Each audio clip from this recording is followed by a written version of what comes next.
ውድ ቻናላችን ቤተሰቦች እንኳን ወደ ቻናላችን በደህና መጣችሁ። ሊቨርፑሎች በከርቲስ ጆንስ ዙሪያ ከኢንተር ሚላን ጋር በቃል ደረጃ ከስምምነት ላይ እንደደረሱ እንደዚሁም ኢፎኒያ ኑዶኬም ወደ ሌቫንቴ ሊያቀና መሆኑ ተዘግቧል። እነዚህን በቆይታችን የምንመለከት ይሆናል። እናንተም እስከ መጨረሻው ደቂቃ ድረስ አብራችሁ ቆይታችሁ እንድትከታተሉት ያላችሁን ሀሳብ አስተያየት ኮሜንት ሴክሽን ላይ በመጻፍ እንድታሳውቁኝ፣ ሰብስክራይብ፣ ላይክ፣ ሼር እያደረጋችሁ የቻናሉ ቤተሰብ እንድትሆኑ በአክብሮት እጠይቃለሁ። አሁን በቀጥታ ወደ ዘገቦቹ የምናመራ ይሆናል። አብራችሁን ቆዩ። በመጀመሪያ የምንመለከተው ኢፎኒያ ኑዶኬን ነው። ስካይ ኦስትሪያ ይዞት በወጣው ዘገባ መሰረት የስፔን ላሊጋ ክለብ የሆነው ሌቫንቴ ይህንን ተጫዋች ለአንድ ዓመት በሚቆይ የውሰት ውል ለማስፈረም ተቃርቧል እያለን ይገኛል። ሊቨርፑሎች ይህንን ተጫዋች ጁላይ 2025 ወይም ደግሞ ባለፈው የክረምቱ የዝውውር መስኮት ነበረ ማስፈረም የቻሉት። በተለይ በኳታር የ17 ዓመት በታች የዓለም ዋንጫ ላይ ባሳየው እንቅስቃሴ ነው ሊያስፈርሙት የቻሉት። ለተጫዋቹም እንግዲህ 2.6 ሚሊዮን ፓውንድ ወይም ደግሞ 3 ሚሊዮን ዩሮ ሊከፍሉ ችሏል። ምንም እንኳን ባለፈው ዓመት ቢያስፈርሙትም ነገር ግን 18 ዓመት ስላልሞላው በዛው በኦስትሪያ ለተጨማሪ አንድ ዓመት ሊቆይ ችሏል። ልክ 18 ዓመት እንደሞላው ግን በተለይ ያለፈው ሲዝን እንደተጠናቀቀ የቅድመ ውድድር ዝግጅቶች እንደተጀመሩ ሊቨርፑልን መቀላቀል ችሏል። ሊቨርፑልንም ከተቀላቀለ ጀምሮ እንግዲህ በጣም ምርጥ የሚባል እንቅስቃሴን እያሳየ ነው የነበረው። በተለይ በአሜሪካ የሚሆን በአንፊልድ በተደረጉ የቅድመ ውድድር ዝግጅት ጨዋታዎች ላይም በጣም ድንቅ የሚባል እንቅስቃሴን ሲያደርግ መመልከት ችለናል። ነገር ግን በዩናይትድ ኪንግደም ወይም ደግሞ በእንግሊዝ የስራ ፍቃድ ባለማግኘቱ ምክንያት ሊቨርፑሎች ይህንን ተጫዋች በውሰት ውል የመስጠት ግዴታ ውስጥ ገብቷል። ምናልባት የስራ ፍቃድ አግኝቶ ቢሆን ኖሮ በቀጣይ ሲዝን በሊቨርፑል ዋናው ቲም ውስጥም ሲጫወት ልንመለከት የምንችልበት እድል ነበረን። ነገር ግን የስራ ፍቃድ ባለማግኘቱ ምክንያት በዚህ ሰዓት ከክለቡ ለመልቀቅ ተገድዷል።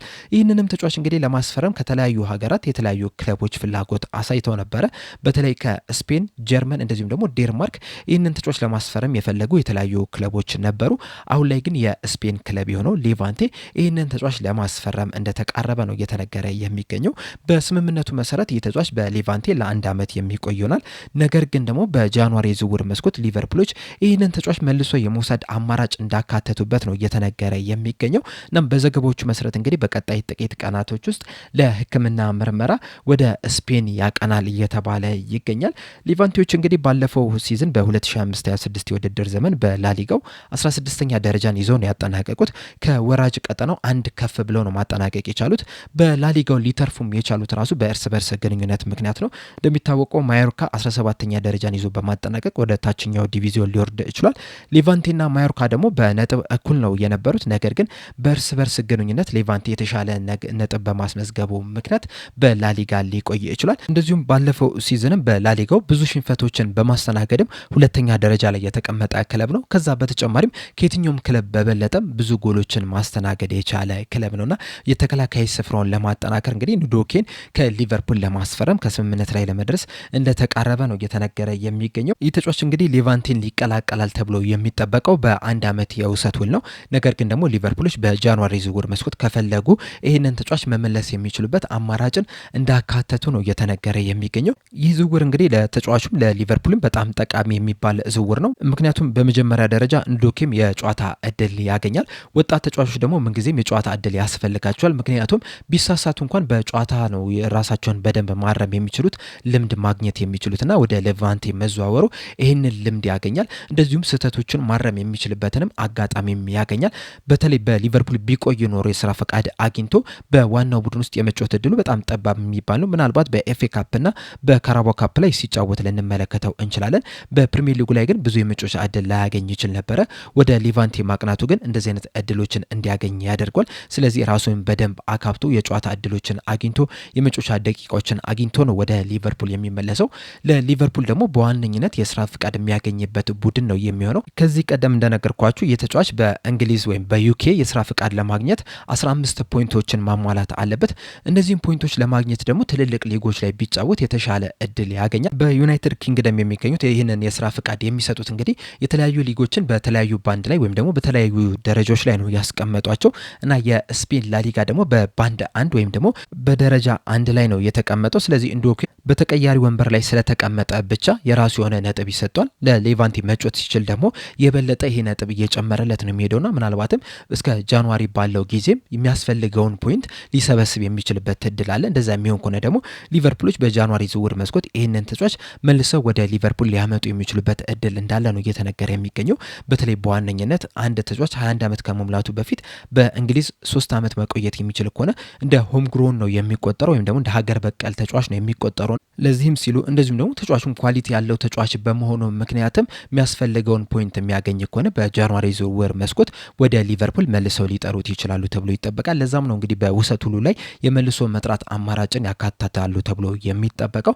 እናም በአጠቃላይ እንግዲህ እንደ ስካይ አውስትሪያ ዘገባ ከሆነ ይህ ተጫዋች ወደ ሌቫንቴ ለመዘዋወር እንደተቃረበ ነው እየተነገረ የሚገኘው። በመቀጠልም ከርቲስ ጆንስን ነው የምንመለከተው። ፋብሪዞ ሮማኖ ይዞት በወጣው ዘገባ መሰረት ሊቨርፑሎች ከኢንተር ሚላን ጋር በቃል ደረጃ ከስምምነት ላይ ደርሰዋል እያለን ይገኛል። ሊቨርፑሎችም እንግዲህ ለዚህ ተጫዋች 35 ሚሊዮን ዩሮ ወይም ደግሞ 30 ሚሊዮን ፓውንድ ለመቀበል ከስምምነት ላይ ደርሰዋል ነው እያለን የሚገኘው። እንደሚታወቀው ኢንተር ሚላኖች ካለፈው የጃንዋሪ ዝውውር መስኮት ጀምሮ ይህንን ተጫዋች ለማስፈረም ከፍተኛ ፍላጎት አሳይቷል። በጃንዋሪ ዝውውር መስኮት እንግዲህ በአንድ ወቅት ላይም ሊቨርፑሎች ይህንን ተጫዋች ለመሸጥም ፈቃደኛ እንደሆኑ ነበር ሲነገር የነበረው። በተለይ በአርነ ስሎት ስር እንግዲህ ይህ ተጫዋች እንደማይፈለግ ነበር ሲነገር የነበረውና በዛ ምክንያትም ኢንተር ሚላንን ለመቀላቀል ተቃርቦ ነበረ። ተጫዋቹም ከኢንተር ሚላን ጋር በግል ጉዳዮች ከስምምነት ላይ እንደደረሰ ሲነገር ነበረ። ነገር ግን በስተመጨረሻ ሊቨርፑሎች ይህንን ተጫዋች መልቀቅ ባለመፈለጋቸው ምክንያት በጃንዋሪ ዝውውር መስኮት ሳይሄድ ቀርቷል። በዚህ የክረምት ዝውውር መስኮትም ግን ኢንተር ሚላኖች ይህንን ተጫዋች ለማስፈረም ከአንድም 2-3 ጊዜ ለሊቨርፑል ጥያቄ አቅርበው ነበረ። እነዚህን ጥያቄዎች ግን ሊቨርፑሎች ውድቅ ሲያደርጉት ቆይቷል። አሁን ላይ ግን የኢንተር ሚላንን ጥያቄ እንደተቀበሉ ነው እየተነገረ የሚገኝ። ፋብሪዞ ሮማኖ በተጨማሪም ይዞት በወጣው ዘገባ መሰረት ኢንተር ሚላኖች ከሊቨርፑል ጋር ብቻም ሳይሆን ከከርቲስ ጆንስ ጋርም በግል ጉዳዮች ዙሪያ ከስምምነት ላይ ደርሰዋል እያለን ይገኛል። ከርቲስ ጆንስ ላለፉት 16 ዓመታት ማለትም ከ9 ዓመቱ ጀምሮ ለሊቨርፑል ግልጋሎቱን ሲሰጥ ሲጫወት የነበረ ተጫዋች ነው። በተለይ ደግሞ ከ2019-20 የውድድር ዘመን ጀምሮ ደግሞ ለሊቨርፑል ዋናው ቡድን መጫወት የቻለ ተጫዋች። በእነዚህ ጊዜያትም 2 የፕሪሚየር ሊግ፣ የኤፍኤ ካፕ፣ የካራቦ ካፕ፣ የክለቦች የዓለም ዋንጫ ማሸነፍ የቻለ ተጫዋች ነው። እናም ከ16 ዓመት በኋላ እንግዲህ ሊቨርፑልን በዚህ የክረምቱ ዝውውር መስኮት ሲለቅ የምንመለከተው ይሆናል። ይህ ተጫዋች እንግዲህ ክለቡን ቢለቅም ሊቨርፑሎች ግን በሱ ምትክ ሌላ ተጫዋች ያመጣሉ ተብሎ አይጠበቅም። በዚህ ዙሪያም እንግዲህ ዴቪድ ሪች ከዚህ ቀደም ከርቲስ ጆንስ ቢለቅ እንኳን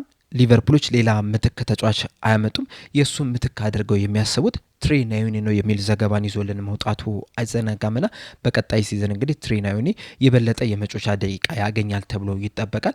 ነገር ግን የመሀል ክፍሉን ግን ያሳሰዋል ተብሎም ደግሞ ይጠበቃል። በዚህ ሰዓት ያሉትን የሊቨርፑል የመሀል ሜዳ ተጫዋቾችን ከተመለከትን በተለይ በዋነኝነት ደብል ፒቮት ላይ የሚጫወቱትን ከተመለከትን ራያን ግራቨንበርግ፣ አሌክሲስ ማካሊስተር፣ ዶሚኒክ ሶቦስላይ፣ ዋታሮ ኤንዶ እንደዚሁም ትሬ ናዮኒ ናቸው። በእርግጥ 5 ተጫዋች ለ2 ቦታ በጣም ጥሩ የሚባል ነው። ነገር ግን ደግሞ ዋታሮ ኤንዶን ከተመለከትን ብዙ የመጮቻ እድል ያገኛል ተብሎ አይጠበቅም። ምናልባትም በቀጣይ ሲዝን ደግሞ የተከላካይ ስፍራውንም ከቨር ሊያደርግ የሚችልበት እድል አለ። በተለይ ባለፉት 2 የወዳጅነት ጨዋታዎች ላይ እንደተመለከት ነው ዋታሩ ኤንዶን በመሀል ተከላካይ ስፍራ ላይ ነው ሲጠቀም የነበረው። እናም በቀጣይ ሲዝንም ይህንን ሚና ሊወጣ የሚችልበት እድል አለ። ስለዚህ ሊቨርፑሎች በደብል ፒቮት ላይ የሚጠቀሟቸው 4 ተጫዋቾች ብቻ ናቸው ያሏቸው በዋነኝነት። እነዚህም 4 ተጫዋቾች ራያን ግራቨንበርግ፣ አሌክስ ማካሊስተር፣ ዶሚኒክ ሶቦስላይ እና ትሬ ናዮኒ ናቸው። ትሬ ናዮኒ ገና ወጣት ነው። ባለፈው ሲዝንም 1000 ደቂቃ ራሱ መጫወት አልቻለም። ምናልባት ወደ 500-600 አካባቢ ደቂቃዎችን ብቻ ነው የተጫወተው።